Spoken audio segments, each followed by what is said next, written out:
안녕하세요. 반갑습니다. 바른증권방송 송범선 수석 전문가입니다. 오늘은 이 구조조정에 주목해서 기업 지배구조 이쪽을 좀 살펴보도록 하겠습니다. 이 구조조정이란 것은 사업을 근본적으로 변화시키는 일입니다.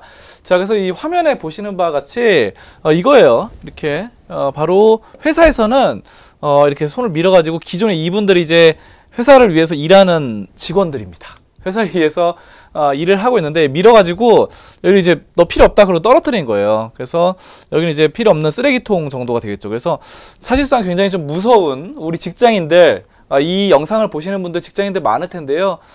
직장인들 많이 무서워하는 것이 이제 회사에서 잘릴까봐 이런 것들 좀 부정적으로 많이 받아들이시는 분들 많아요. 자, 그렇습니다. 자, 근데 우리가 이제 또 직장인일 수도 있겠지만 또 전업 투자자도 있고 주부도 계시겠죠. 하지만 직장인이나 일반 사람들 입장에서는 이 구조조정이 굉장히 좀 무섭고 싫은 것들로 다가올 수 있습니다. 하지만 기업 입장에서는 긍정적으로 볼 수 있거든요. 예전에 이제 A&D 붐이 일었었어요. 그 A&D가 뭐냐면은 기업을 이렇게 인수를 한 다음에 변화시키는 겁니다. 결국 이제 변화시키는 것 자체가 이제 구조조정을 하는 건데, 예전에 이제 이렇게 A&D 붐이 일었을 때 기업을 인수해서 사업 목적과 사명만 바꾸면 사업 내용이 좀 바뀌리라 처음에 그렇게 생각하다가 나중에는 적극적으로 구조조정을 시작하게 됩니다. 뭐 역사가 그래요. 자, 그러면서 더 수익성 개선이 일어나는 뭐 그런 상황인데, 어쨌든 이 구조조정을 하다 보면은 많은 마찰이 있습니다. 그래서 기업 내부적으로도 이와 같이 사람을 밀어내고 이제 잘라나는 해고하는 과정이기 때문에 굉장히 내부적인 싸움, 마찰이 있는 상황입니다. 자, 그렇기 때문에 예전에 이제 전기초자의 이 서두철 전 사장이 이 구조조정을 일컬어서 이렇게 말을 했습니다. 고통스럽게 이 가죽을 벗겨내는 혁신이다. 이렇게 비유를 하기도 했습니다. 자, 어쨌든 이렇습니다. 근데 이제 우리가 중요한 것은 이제 기업 투자자이기 때문에 구조조정을 좀 긍정적으로 보실 필요가 있어요. 성공적인 구조조정은 기업에 새로운 기회를 제공하게 됩니다. 자, 그러면 이렇게 밀어내는 것이, 사람을 밀어내는 것이 어떤 결과를 가져오느냐? 바로 이런 기업을 바꾸는, 통째로 송두리째 바꾸는 결과가 되는데요. 그래서 이렇게 기업의 끝에 필요 없는 부분을 잘라내고 핵심적인 부분만 남게 되는 그런 상황으로서 굉장히 수익성을 높이고 주주들한테, 주식 투자자들한테 좋은 기회를 주는 이런 상황이 되겠습니다. 자, 그래서 처음에 좀 마찰이 있을 수 있겠지만 나중에는 결과적으로 봤을 때는, 장기적으로 봤을 때는 좀 긍정적인 구조조정 여파가 있는 상황이고요. 예전에 이제 90년대 미국 코스피가 아니라 그 나스닥 그리고 다우가 엄청나게 올랐죠. 자, 그럴 때 90년대 미국 경제의 번영기를 이끌어냈던 원동력이 바로 80년대에 있었던 이 미국 기업들의 살을 깎는 구조조정이었습니다. 자, 그렇기 때문에 80년대 열심히 잘라내고, 사람도 잘라내고, 여러 가지 지배구조를 바꾸고, 조직 개편이 있고, 그러다 보니까 90년대에 굉장히 좀 치고 올라갔다는 것이죠. 자, 그래서 전체 국가 경제도 발전할 수 있고, 또 주식 투자로서도 굉장히 유망하다. 이런 식으로 말씀드릴 수 있겠고요. 일단은 뭐 구조조정을 하는 기업들 우리가 이제 좀 살펴보셔야 되는데, 구조조정 한다고 해서 전부 다 투자를 해서는 안 돼요. 그래서 과거에 좀 안 좋았다가 이것을 정말 뼈를 깎는 심정으로 완전히 뒤집어 엎는다, 이런 구조조정, 그리고 수익성 개선으로 이루어질지, 이런 것들을 종합적으로 판별을 해야 됩니다. 자, 그래서 구조조정 할 거다, 구조조정이 할 거다, 이제 막 할 거다, 이런 기업을 무작정 사서도 안 되고, 예전에 해서 구조조정을 해서 이미 많이 이렇게 주가가 올라 있는 기업을 매수해서도 안 되겠죠. 그래서 여러 가지들을 좀 전후 상황, 그리고 회사에 전화를 하던가 기업 탐방을 통해서 여러 가지들을 좀 살펴보는 그런 과정이 필요하겠고요. 이런 것들을 통해서 환골탈퇴하는 이런 것들을 계속해서 살펴보셔야 됩니다. 자, 그래서 성공적인 투자를 하고 싶다면은 좋은 사업 부문, 경쟁력, 그리고 좋은 체제를 갖고 있는지, 이런 것들을 좀 알아보셔야 되고요. 구조조정 이후에 후유증이 없는지, 이런 것도 살펴보셔야 됩니다. 그러니까 핵심적인 인력이 있는데, 이게 지금 만약에 주주들이나 경영진이 마음에 안 들었다, 이 인력들을. 그래서 몇 명을 추려냈어요.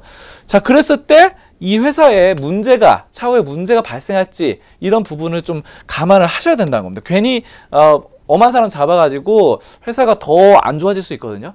그래서 책임을 전가하는 이런 과정보다는 정말 회사를 위해서 새롭게 혁신적으로 탄생할 수 있는지 이것을 봐야 되고요.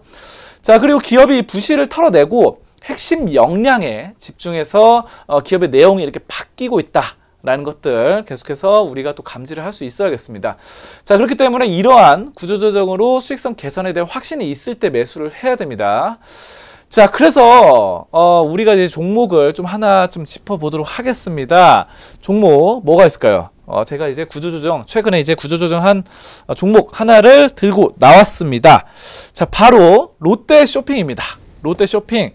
어떤 종목인지 좀 살펴보시면은, 지금 오프라인 매장에 구조조정이 있었어요. 자, 그래서 2018년 큰 폭으로 감소했던 영업이익이 2019년에는 개선될 것이다 라는 전망이 나오고 있는 상황입니다. 상당히 좋아요. 그래서 롯데쇼핑이 예전에 이제 굉장히 좀 힘들 때가 있었습니다. 그러다가 구조조정으로 굉장히 좀 영업이익이 좋아질 것이다 라는 말들이 나오고 있고요. 또 다시 한번 보시면은 오프라인 매장 이렇게 되고 있고 온라인 할인점 부분 확대가 좀 잇따르고 있다라는 것이죠. 그래서 요즘 보시면은 대부분의 대형 할인마트들도 온라인 매장을 굉장히 좀 치중을 많이 하고 있습니다. 자, 이런 것들 좀 할인점 부분에서 경쟁력 확대하고 있고 해외 사업에서도 구조조정이 일어나고 있습니다. 해외 사업 어떤 것이 있을까요?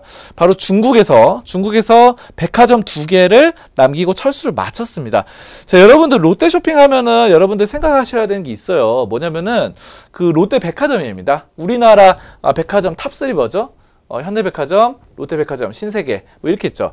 자, 근데 롯데쇼핑 같은 경우가 이제 롯데백화점은 굉장히 유명한데 중국에 많이 진출을 했다가 다 철수를 하고 2개만 남겼다는 거죠. 요것도 중국에 있는 그 백화점의 수많은 인력 있잖아요. 수많은 인력도 해고를 했다는 것이죠. 그래서 구조 조정을 통해서 굉장히 새롭게 수익성이 안 나는 것에서 탈피를 한다. 뭐 이렇게 보시면 되겠고요. 자, 근데 베트남과 인도네시아에서는 사업 안정화 단계에 들어섰습니다. 그래서 이런 것들은 좀 긍정적으로 판별을 해보시면 되겠습니다. 자, 어쨌든 구조조정 굉장히 롯데쇼핑 좀 긍정적이고, 자, 그 다음에 좀 보실 거는 그냥 구조조정 외적으로 좀 말씀을 드리고 싶은 건데, 지금 혁신점포 2019년에 20개로 확대를 예정입니다. 그러니까 아까 중국에서 수익성이 안 좋은 데서는 좀 철수를 하고 구조조정을 하고 또 여기서는 다시 또 혁신 점포는 늘려나간다. 이렇게 보시면 돼요. 자, 그래서 여러 가지 사업을 시도하고 있습니다. 롯데온 이런 것들 시도를 하고 있고 영업이익이 좀 괜찮게 나올 것 같고 지금 보시면은 12.7% 늘어날 것으로 예상이 됩니다. 자, 그리고 매출은 줄었지만 영업이익 뭐 이렇게 해서 늘어난다는 거 연결 기준 뭐 이런 것들 좀 여러분들이 보시면 돼요. 1분기와 2019년 전체적으로 좀 판별을 해보시면 되겠습니다. 자, 아무튼 롯데쇼핑 좀 살펴봤고요.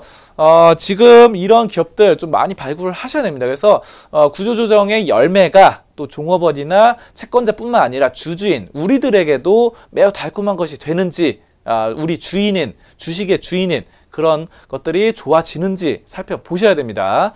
그래서 주가가 좀 큰 폭으로 올라갈지 한번 살펴보겠습니다. 롯데쇼핑인데요. 롯데쇼핑 같은 경우는 지금 굉장히 좀 많이 조정을 받았어요. 그래서 여기서부터 쭉 이렇게 좀 떨어져 나가는 모습을 보일 수 있겠고요. 거의 저점에서 바닥권 형성하고 있는 상황입니다. 자, 그렇기 때문에 가격적인 부담감은 없어요. 현재 상황, 가격적인 부담감 없는 상황. 물론 17만 9,500원이기 때문에 좀 약간 좀 고가주 싫어하시는 분들은 그럴 수 있겠지만 지금 보시면은 너무 많이 조정을 받았고 바닥권에서 어떻게 됐죠? 저점 횡보로서 안정적인 바닥 다지기를 이루고 있는 상황입니다. 그렇기 때문에 상당히 좀 긍정적으로 볼 수 있겠고요. 기업 분석을 한번 보도록 하겠습니다. 요게 이제 여러분들 아셔야 되는 게 뭐 PBR은 낮아요. 근데 PER이 좀 마이너스이기 때문에 안 좋습니다. 근데 그럼에도 불구하고 외국인이 18% 있고 또 이 신동빈 회장 아시죠? 신동빈 회장 포함해서 60% 대주주가 상당히 많습니다. 여기 대주주만 포함해도 뭐 거의 70% 이상이 되죠. 거기다가 아까 어땠죠? 그 외국인 70% 대주주에서 외국인 18% 합하면 88%가 이 기관과 외국인이 갖고 있는 주식입니다. 자, 그렇기 때문에 개인들이 12%밖에 안 갖고 있어요. 자, 그래서 국민연금도 갖고 있고 외국 펀드도 갖고 있고 이래서 88% 상당히 좀 긍정적으로 여러분들이 보시면 되겠고요. 자, 그런데 아까 전에 PER이 마이너스였잖아요. 그래서 이게 성장성 기업은 아니에요. 29만에서 계속 떨어지는 뭐 이런 상황이 나타나고 있어요. 그래서 성장성 매출은 좀 떨어지는 양상이다. 그래서 이렇게 보시면 되겠고요. 예전에 27조에서 29조에서 18조로 좀 떨어집니다. 하지만 영업이익에서는 꾸준하게 흑자를 기록을 하고 있고요. 부채가 많지 않습니다. 부채가 뭐 100% 가량인데 이것도 많다면 많다고 볼 수 있겠지만 유보율이 1000%로 넘기 때문에 굉장히 이 현금 흐름이 풍부하다라는 것들 여러분들이 알아두시면 되겠습니다. 한 가지 좀 아쉬운 건 자본 총계가 약간씩 좀 떨어지고 있는 상황인데 이것도 아까 전에 매출이나 이런 부분들 강도가 약해지기 때문에 하지만 안정성은 부채와 유보율은 바탕이 되고 있고 여기에 더불어서 그러니까 매출이 자꾸 떨어지고 이러니까 이 구조조정이 있었던 거예요. 최근에 오프라인 구조조정이 있었고 이런 것들이 앞으로는 실적에 좀 반영이 될 것이다 라는 것들을 제가 말씀드리는 바입니다. 자, 그래서 여러분들이 너무 그 PER이나 아니면은 뭐가 있죠? 그 수익성 매출이나 영업이익, 순이익 이런 것들이 이렇게 우상향에 나가는 그런 성장주들만 보시는 경우가 많아요. 하지만 이와 같이 가격적인 조정을 많이 받은 데다가 여기서 이제 지배구조 개편이나 조직 개편 구조 조정, 뭐 수익성이 안 나는 외국, 해외에서의 철수 이런 것들이 종합적으로 관측될 때는 한번 들어가 볼 만하다는 겁니다. 여기가 그쵸?